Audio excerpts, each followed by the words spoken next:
The running commentary continues with juice number 9, 86 through 91. While the story of the prophets who preached in vain to their peoples prefigures the struggles in the early careers of all prophets, the story of Moses, his struggles with an alien, arrogant people, his final deliverance of his people from foreign domination, and his leading them within sight of the promised land, in spite of the forces that resisted, prefigures the early struggles and eventual triumph of Muhammad, the holy apostle of Allah. With the advent of the holy prophet, the light and guidance which he brought for all mankind from Allah superseded the earlier law for the Jews. The good and the upright among them followed the new light, but the rest were scattered through the earth. Mankind had the nature of good created within them, yet doth Allah by his signs keep up a constant reminder to men of his holy names. Those who err scarce realize how gradually they fall into sin. The respite has a term. The doom must come, and it must be of a sudden. So humbly draw near to the Lord, declare his glory, and rejoice in his service. Juice 9 introduces Surah 8, Al-Anfal.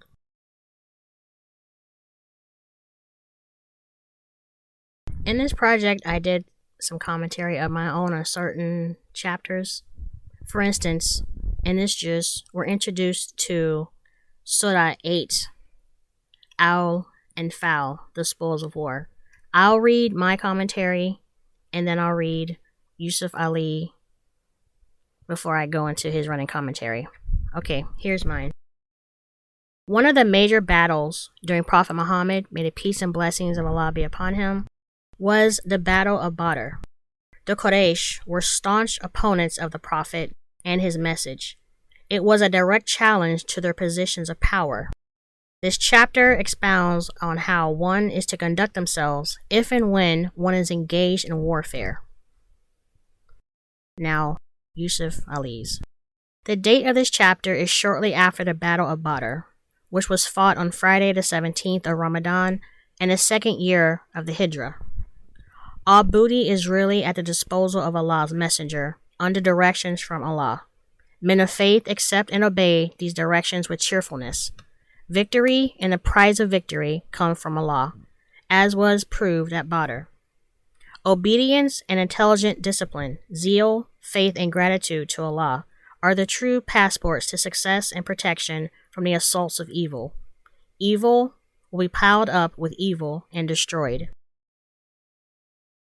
The Battle of Badr was a testing time and showed how virtue and valor can conquer against odds. Steadfastness and obedience, faith, courage, fearlessness, due preparation, and free expenditure of resources and energy. These are expected from you by Allah, and his help is all sufficient. Even tenfold odds against you do not count if you are fighting for truth and faith against enemies of truth and faith. But remember clemency and consideration in the hour of victory.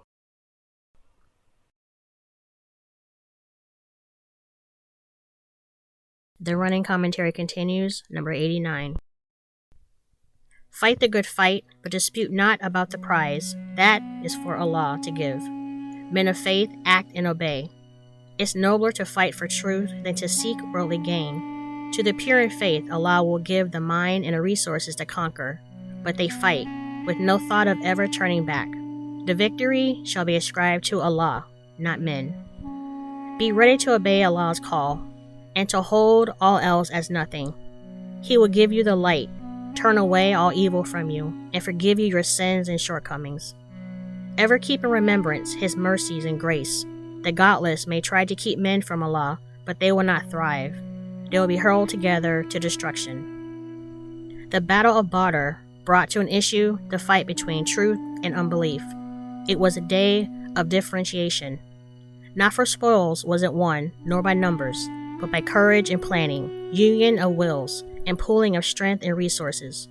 Above all, by the help of Allah, whose help is ever all sufficient.